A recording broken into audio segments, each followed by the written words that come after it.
Welcome back, everyone, to another episode of Tactical Harmony. And I am so thrilled and elated and excited to welcome today's guest. I have been a fan of hers for, the last few years. So for her to be a guest on our show it's such an honor. So without further ado, allow me to introduce Jess Ekstrom. Jess Ekstrom is the founder of Headbands of Hope and Mic Drop Workshop, investor in women, best-selling author, Forbes top-rated speaker, and mom. Her first brush with success was selling all of her toys on eBay when she was 12 years old. Since then, Jess and her companies have been featured on The Today Show, Good Morning America, and more. Most importantly, her companies have helped millions of women and girls around the world. She's the best-selling author of Chasing the Bright Side and Making It Without Losing It. Her hobbies include writing, hiking, board games with her husband, playing hide and seek with her kids, and searching for the best breakfast burrito in America. Oh gosh, I need to pull the thread on that one because I'm a foodie. I Jess, know. welcome to the show. Thank you for having me. I'm so excited to be here. Oh gosh, this is wonderful. Well, let's kick off by chatting about Headbands of Hope. And I understand that you started that with only $300, if I remember correctly. So I would love to hear what kind of mindset or strategy allowed you to think on a national scale as you grew that brand when your resources were so small when you started out. I think not having a really big grand plan was actually such a benefit. I was so young. I was in college. I had interned at Make-A-Wish, saw a lot of kids wanted to wear headbands after losing their hair to chemotherapy. And so I think that because didn't have this big grand plan, that it allowed me to just, I call it like, just get the 1 yard gains instead of focus on winning the Super Bowl. I think if I had such big aspirations, it might have gotten in the way of, uh, like the tiny wins. And so just being able to, like, what is one small thing I can do today to kind of move the ball forward to get to where I want to go was helpful. And it allowed me to not think of, I only have $300 or I only have this. It was like, oh, only way up. Like, there's only one way up from here, and a win is a win. So I think it was actually really great having not a big plan and limited resources, because every day I just was just trying to figure it out. I love that so much. It's the incremental victories, those wins are everything. And I've always told my teams to really celebrate those. And not only are you training your brain and your body to get that dopamine hit, which is Mhm. absolutely wonderful, but you are showing, others and the universe that you were grateful for this win, however slight. And then in time, those compound. And, I love how you characterize that, hey, not having a grand plan was like essentially how you became so successful Mhm. because, one step at a time. How do you run a marathon? One step at a time. And so often we become paralyzed with the end goal when there's so many steps, so many things that we can do right in front of us. So thank you so much for sharing that. Um, on the same topic of Headbands of Hope, you grew it to NBA, WNBA, Kohl's, and more. I would love to hear, Jess, how did you scale without losing the heart of the business? And how Mhm. did you protect the mission? I think I did have moments where I lost the heart of the business as I was scaling, and I talk about that pretty openly when I speak or, like, in my book, where it is really easy to start chasing the wrong things. We're so wired to be extrinsically motivated in this world. So it's just a slippery slope. My success kind of started to shift to, well, how many stores get into? How many magazines can I be in? How many lists and these shows and these little like shiny accolades? But then something that I we do or we did at Headbands of Hope and now we do at my current company, Mic Drop Workshop, is I call it a smile file where you put like anything that reminds you of what you're doing. Maybe it's a photo someone sent you of them in their headband, or in this case, like a woman, getting a paid speaking gig, which is what we do now, or maybe it's a letter from a parent or a doctor or something like that. Anything that reminds you of why you started and you put it in your smile file. It could be like a Google Drive folder or something on your computer. And so that way, when you do start getting swept up in the wrong things, and wrong isn't the right word, swept up in more the external things because they do matter when you're running a business sometimes. Um, then you have this whole system that reminds you of why you started. That is so beautiful. The smile file. I'm going to write that down. Yeah, create a smile file. Oh, it's so good. Yeah, I have sticky notes that I put up next to my computer and I'm kind of looking at them on my my wall right now that kind of remind me and anchor me to my power virtues and my values and whatnot.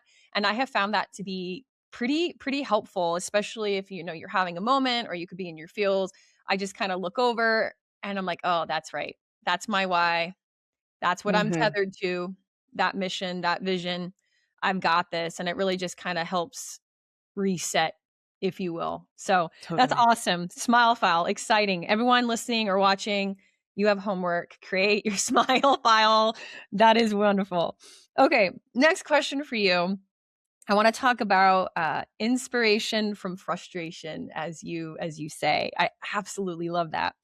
So, for any leader, the high performers that are listening to us right now, how can they train themselves to see frustration as either a data point or signal for the next big idea, or to be inspired, as you say, and to kind of get after it without being paralyzed or feeling defeated?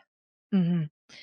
It's tough to think about, good starting with bad because we just wanna think about the good. You think about like any big invention, any big movement, civil rights, Me Too, like none of those things began when times were good. Because when times are good, why change? Everything's fine. It's when times are tough or there's something that could be done better, that's when people start thinking differently. That's when it's like, well, what if the product did this? Or what if there was a group for that? What if we could support women in this way because they're not getting it now? And so I think like whether it's Headbands of Hope or Mic Drop Workshop or the through line of anything that I like have created has all started from a point of frustration. And, a lot of times people think about like entrepreneurship or innovation as this kind of like sparkly aha moment where you have this jolt of clarity. And I would actually say, like, listen to the not so great moments. Don't wait for the aha moment. Listen for the time where you're like, man, this is like super frustrating, or I can't believe it's being done this way. Well, what's a better way to do it? That's usually the best place to start. Yeah, a couple of things I wanna double tap on.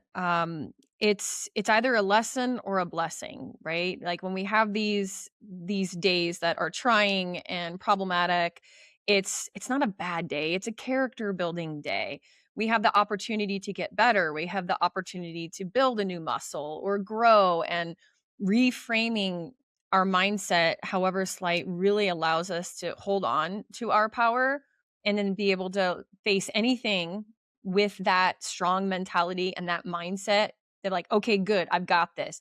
I didn't get something. Wonderful. I have an opportunity to get better. I've got this. So that's wonderful. And one other thing that you said is when something isn't going right or a product, you're like, you asked, what if? What if? Mhm. And I love that because asking different questions and leading with curiosity is such a superpower. And instead of being defeated or throwing the towel in or quitting, well, what if I did this? What if I made one slight shift and it gave me a different result? What if? And being playful and leading with curiosity, I think really helps. Okay, let's switch over to mic drop workshop. Okay, this is wonderful. This is actually how I first learned of you when I opened my own speaking business and all of the things. And so I just want to celebrate you. You are absolutely amazing, teaching these wonderful women and empowering them to really share their voice, be it on stage or to write their own book. So I love what you do, Jess. And my question for you, because I know a lot of people have this, is what do you think stands in the way for so many successful, high performing, confident women who hesitate to write their book, hesitate to use their voice, or, oh my goodness, no way in hell am I going on stage, but they're so successful and they want to get it out? Like, what do you think is a barrier or a couple of common things that you have seen in your work that stands in their way? The biggest thing that I see with public speaking is what I actually gave my TED talk on last year. It is like this one shift between being what I call a spotlight speaker to being a lighthouse speaker. So, a spotlight speaker goes up with the spotlight on themselves. They are mentally thinking about perception. How do I look? How do I sound? Do people like me? Is this outfit the right outfit? You know, what are they thinking? What are they feeling? Do they are they impressed by me? And so you're looking at your speaking experience through the lens of how you think the audience will perceive you. So if a spotlight asks, "What does everyone think of me?" then a lighthouse asks, "What does everyone need of me?" So they shift the light from themselves to their audience and they think about, well, what are their pain points? What are they wanting to get from this? What are they struggling with and how can I help? And so a lot of times people are afraid to speak, or maybe they get nervous to speak because when you are speaking for like 100% approval rating, or you're speaking because you want everyone to like you, that's an uncontrollable outcome and an experience that can be really daunting.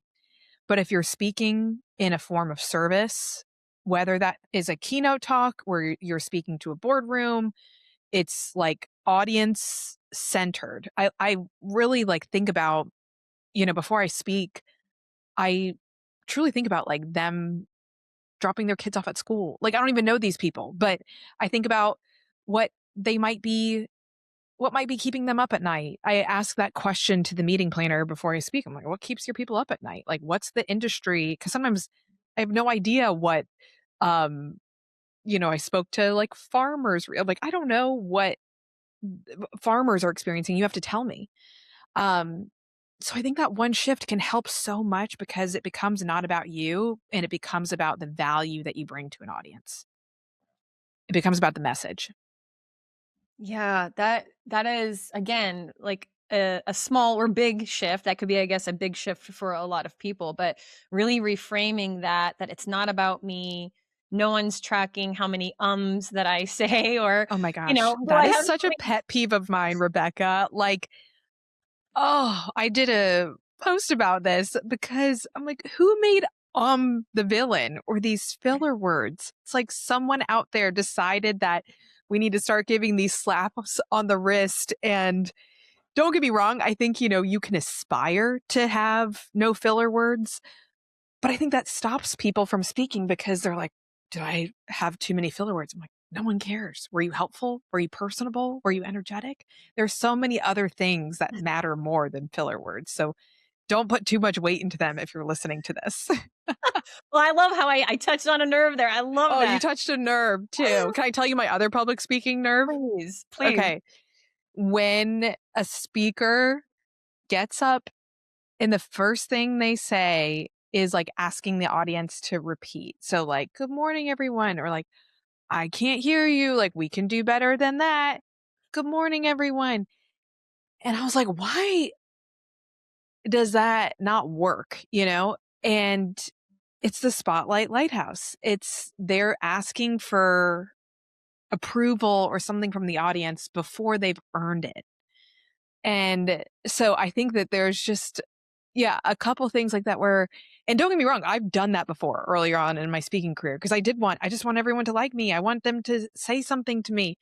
And then once you realize, oh, this isn't about them saying, good morning, Jess, back, then that's when you can start to really be helpful. Oh, that's so good. Yeah, and I think I'll speak for my own journey. Definitely started off as a spotlight speaker, like, how am I Of gonna be course. perceived? Is this gonna affect my reputation if I screw up? Yes. And for me, I started, I mean, my speaking career, I will say, started in NCIS, Well, I was and, going to say, you were in a very high stakes, male dominated yes. field. So, how was that for you as a speaker?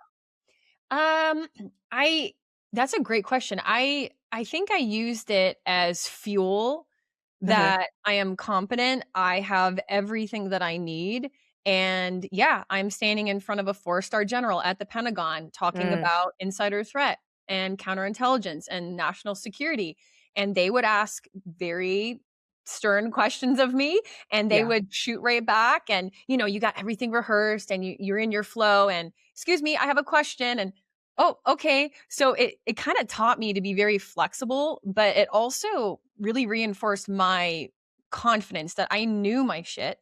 I knew what Hmm. I was doing, and I I love had that. something they needed. And Yep. yeah, it was male dominated, by far, and that is has its own story. Um Yeah. I want to hear it. Literally Oh, right before this, I was uh dropping my kids off and then I was walking to meet someone and there was someone there, like two women who were um trying to get people to sign a petition or donate. And I was just watching them just shamelessly, like, talk to people on the sidewalk. "Hey, how's it going? You have us a couple minutes?" Da, da, da." And I was saying to the person I was with, I was like, "Every person who graduates school should do that job before they go get their job." Or something like cold calling or something where you just have to speak and recognize that you're gonna get rejected and someone's gonna keep walking and you're gonna fumble on your words, and then the universe keeps spinning. It's okay. And so I was just so in awe of watching these women just shamelessly ask people to sign their petition. I was like, "How great is that?"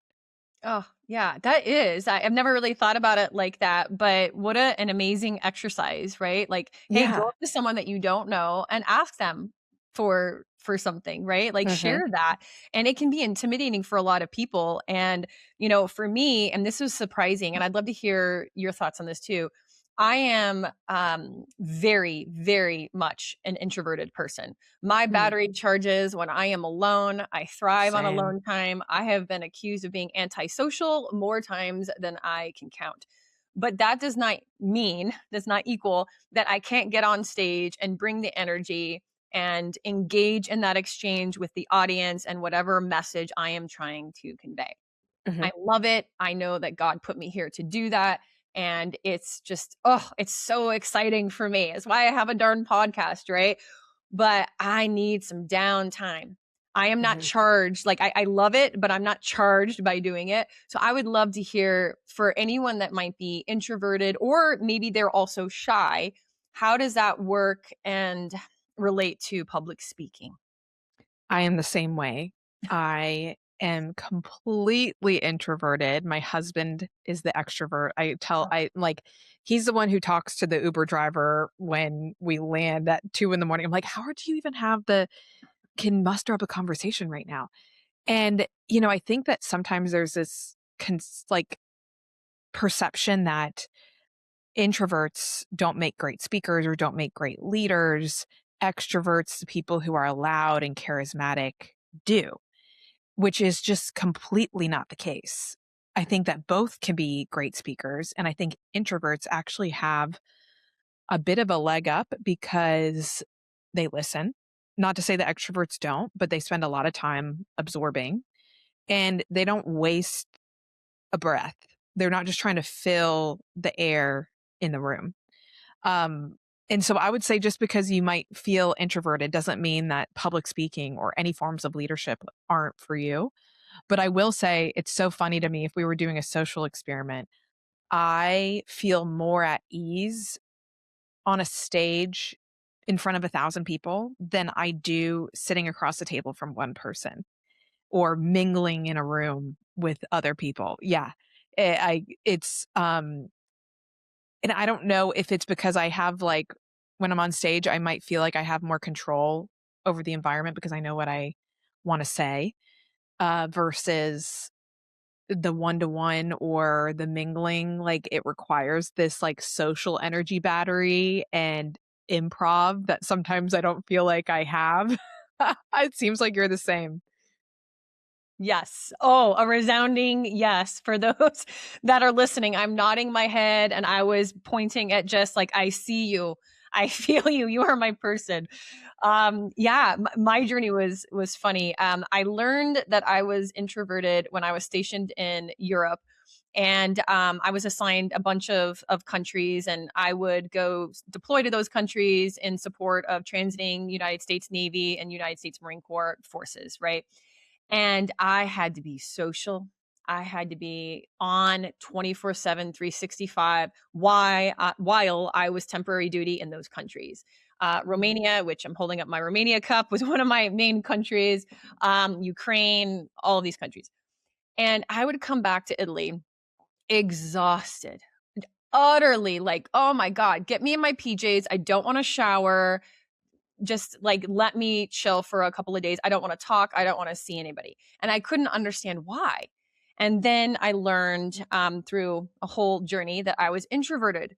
And then I started Mm, to behave in a different way to really nurture myself, to charge my battery, like Jess was saying, the social battery. And I started to experience life differently that protected my energy and it allowed me to give more and recognize, okay, I have a week or two where I'm going to be on, but I had things I did before and after that really protected that. So, yeah.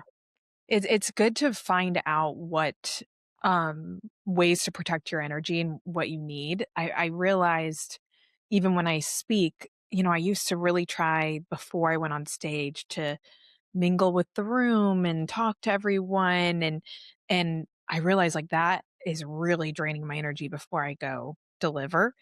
And so I've kinda given myself the grace to be like, "You don't have to go shake some hands and kiss some babies. Like you are hired to like do your job. You can do that after, because you need to like protect that kind of energy. So it's good to kind of find those data points about yourself and like where your creative hours are, what drains your energy, I would even say notice the how you feel around different people and who makes you walk away feeling great and who makes you walk away feeling maybe a little bit doubtful. It's just we're really just collecting data and hopefully making decisions based off of that. absolutely. Always stand guard at the door to your mind. And my Such a energy, good quote. Yeah. it's so important because everything we're letting in. Whether you're doom scrolling on Instagram, we've all done it. Whether you're having a conversation with someone and like just said, it doesn't make you feel right. Listen to your gut. Listen to your Mhm. intuition. It has its own little mini brain and all of the things. And I won't geek out and go down that road, but it's there for a reason to protect you. And when you start to pay attention to those things, you can start to make these micro movements in a day, if you will, that will help you go further, faster, and most importantly, sustainably, right? Like Mhm. that is a huge thing. So anyway, okay, I have a good question for you. Um, so you've gone from startup founder to national media, you had a TEDx, Forbes level visibility. This is incredible. So, have you ever battled, I know the term is imposter syndrome, but have you ever had moments where you really had a hard time maintaining your confidence with that increased visibility? Yes, all the time, but I would say as the years go on, those pockets of doubt become shorter. I used to like in my 20s, when I started Headbands of Hope, going back to just collecting data, I feel like I didn't have enough data about myself to know what I was good at or to know that I could make it through. Um, and now I feel I have a lot more life left to live, hopefully, but I do feel like I have enough experience in business under my belt that is evidence in my confidence case. Like, I know that I can get on this stage and really help people because I have enough evidence that I can do it. I know that I can get through this tough season at in business or a recession or whatever it might be because I've done it before. And um I think that's hard, in your 20s to think about. I'm like thinking about this a lot right now because I'm giving a commencement at a high school graduation. So I'm trying to like think about like what was that time like in my life. So this is really fresh thinking. Um and so that's why I'm just such a big proponent of like making that time in your life such an experiment and in your greatest do-over period because you're truly like just finding out what sets you on fire, what do you never want to do again. Um And so I think now my confidence, yes, I still have self-doubt all the time, but it's a shorter window because I have this evidence bank that I'm pulling from that I can do it. However, I will say that I think a part of that challenge is starting over in things. I think if I am only growing in the things I know I'm good at, it's not true growth. Um, and so I like signed up for stand-up comedy classes because I'm like, I think this will help with my speaking, something I'm don't know how to do it. And so going at something when you have no evidence bank is so tough and scary, but it's such just like a good beginner, like keep being a beginner at something because it just helps us be like more, what's it called? Like have more elasticity to experiences. So I try to always like be a beginner at something, but the confidence part comes from my evidence bank. That is so amazing, the evidence bank. And it's true, evidence is the loudest voice, right? Like, Mhm. a 4-minute mile was never possible until someone did it. And then Yeah. others are like, "Wait a minute, if he can do it, then I can do it." And then you started to see all these other people run the 4-minute mile. Mm. And I love your methodology, be a beginner at something. And I see a lot in my own work and my coaching work that a lot of folks are afraid, consciously or unconsciously, of being a beginner again Yes. because they have this like high, super amazing skill set. And I see this a lot with feds.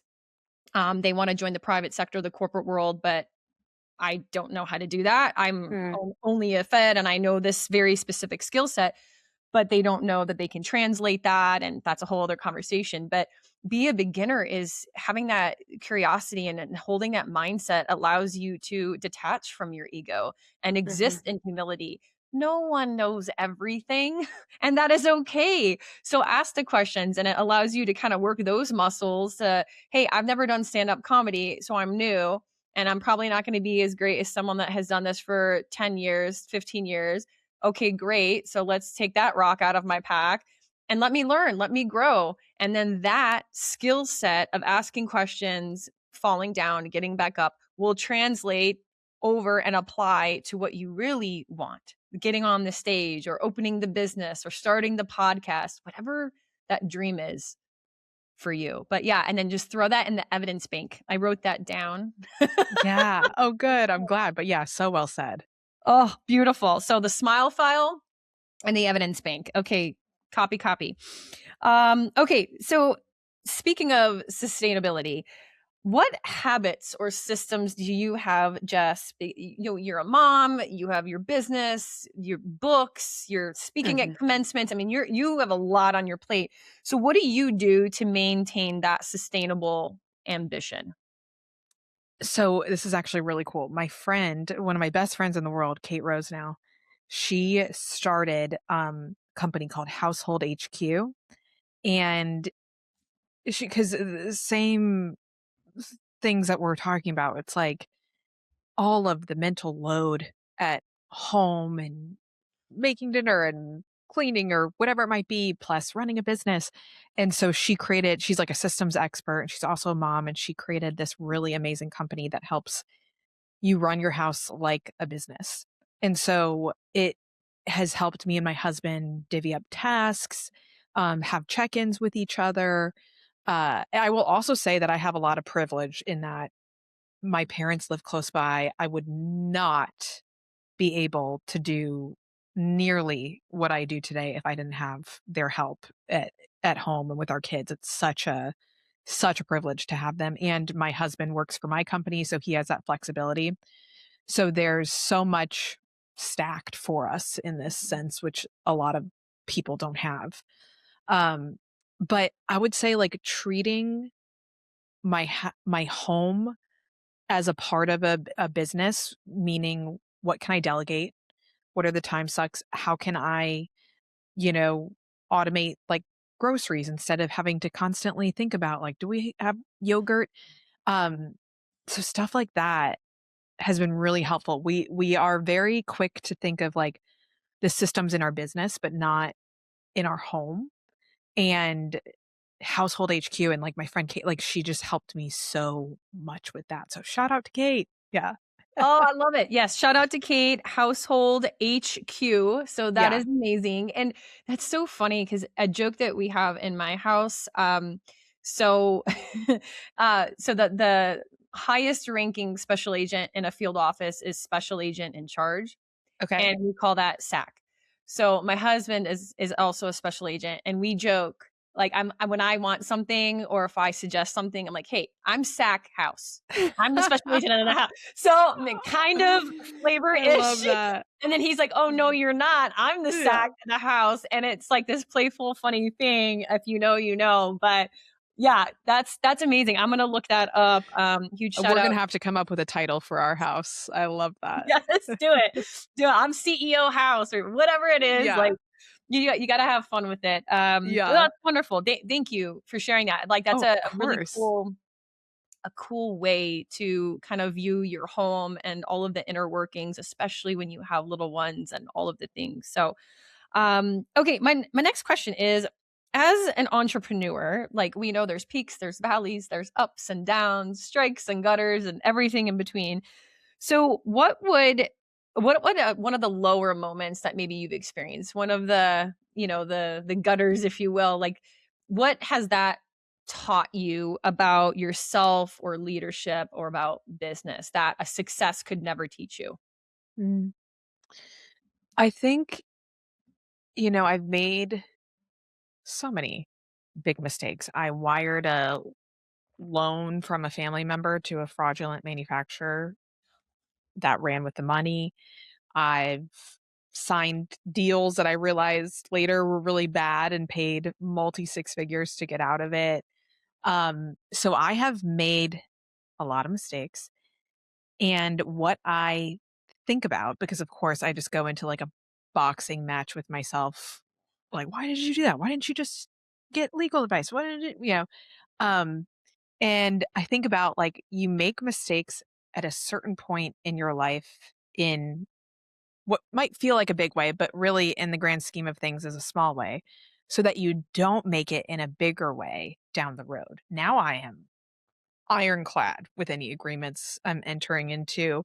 I am not wiring a full thing. Is a 30% deposit and I'm making sure like everything. And I mean, at the time that was like, oh my gosh, that's so much money. Now we have much larger like deposits and things that we're sending. And so I'm like, so glad I learned that lesson at that price tag and at that moment. So I didn't have a bigger price tag down the road. But I just think that like sometimes the pain is the price tag for the lesson. And as s- tough as that is in the moment, it is like, I think so much of my knowledge and business acumen comes from doing things the wrong way so that I know how to do it the right way.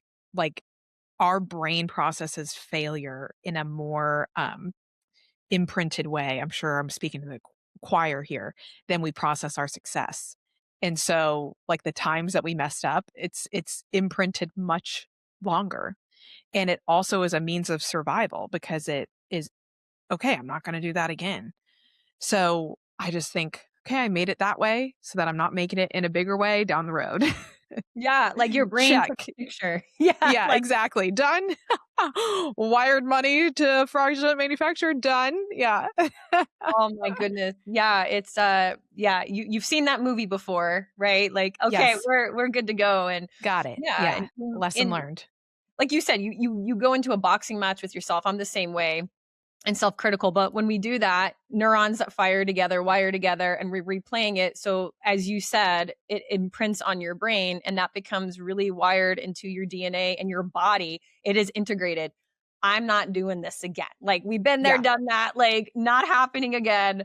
And there's beauty in that. And I think the word that I love, and it's part of what I affectionately call it, having a victory mindset, is grace. Having Mm, grace with yourself, having grace for others, grace for the situation, because we've all made mistakes, and I'm going to make future mistakes. I know that's going to happen, and that's okay. But what I do from it, what did I learn from it?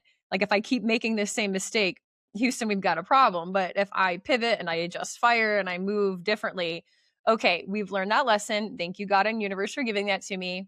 On to the next, another level, another devil, if you will. yeah, exactly. So well said. So, a couple more questions before we end here today.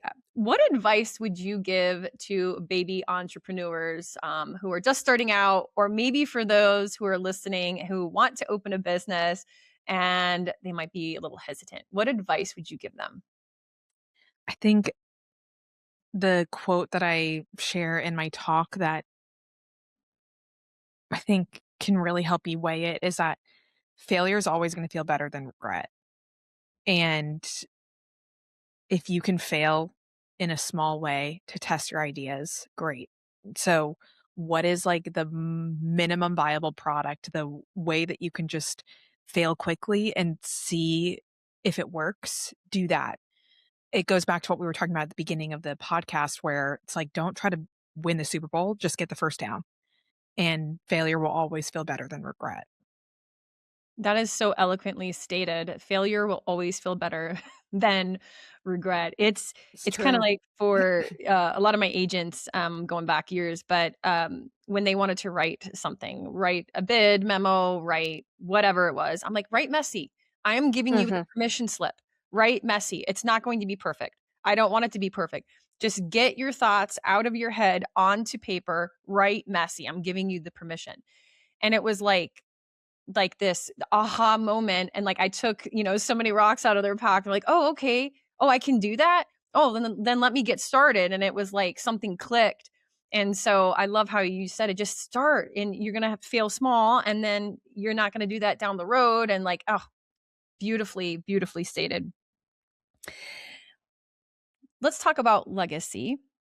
If how do you want your kids to describe your success and your leadership? Like, when they grow up, and we ask them, like, "Hey, how did mom do? Like, Oh, how I was her love that. success in leadership? Like, what would you hope they would say?"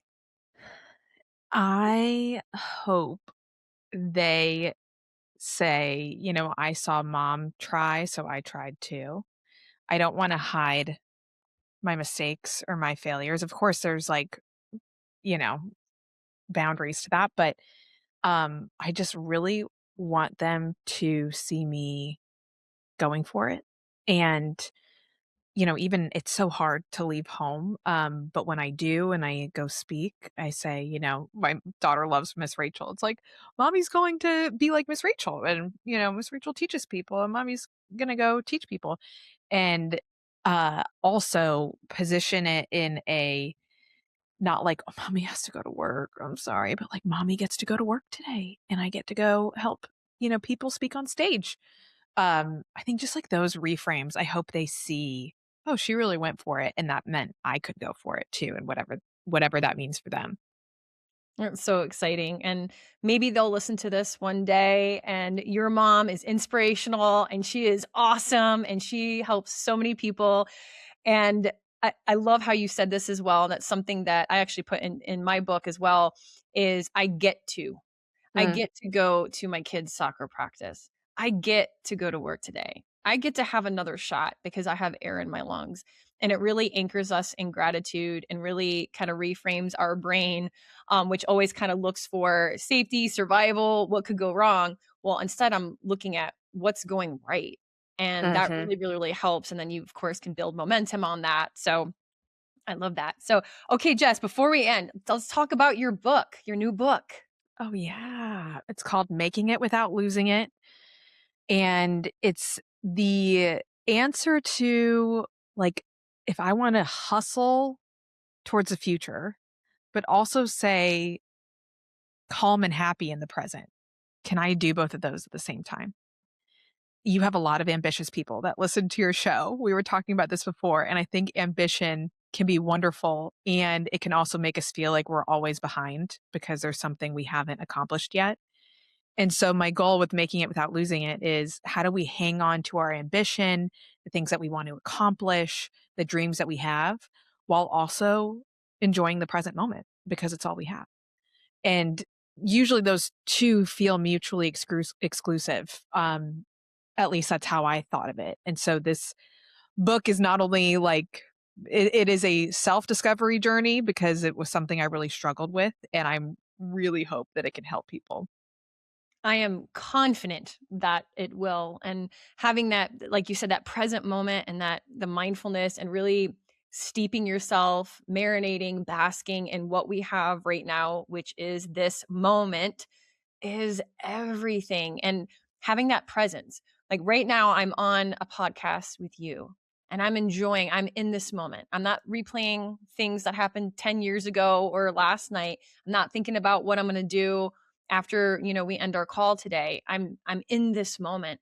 So that's amazing. Okay, I will make sure that the link to your book and your other book and all of the things are in the show notes below so folks can grab your amazing book. That's so great. Very last question I ask every guest before we part ways. If no one listens to anything but this one clip, what takeaway or message would you leave them with as it pertains to leadership, entrepreneurship, mindset, or performance?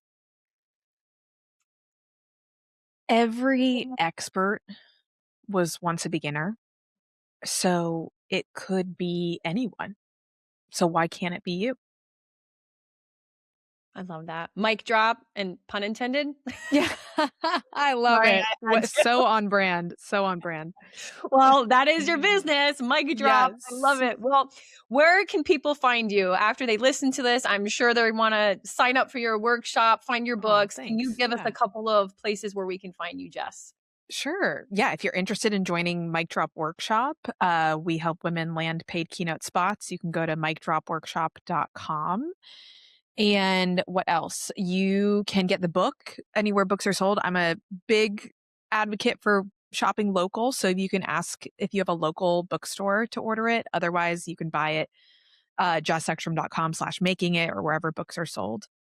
I also have a quote of the week, or like a food for thought, that I send out via text every Monday. So if you want to get on that, you can text me the word hype to 704-228-9495. That's hype to 704-228-9495. That's like my favorite way to communicate with people. I love it so much. Jess, from my heart to yours, thank you. Heartfelt gratitude for your time and all of the wisdom that you imparted to all of us. I appreciate it so very much. Thanks, Rebecca.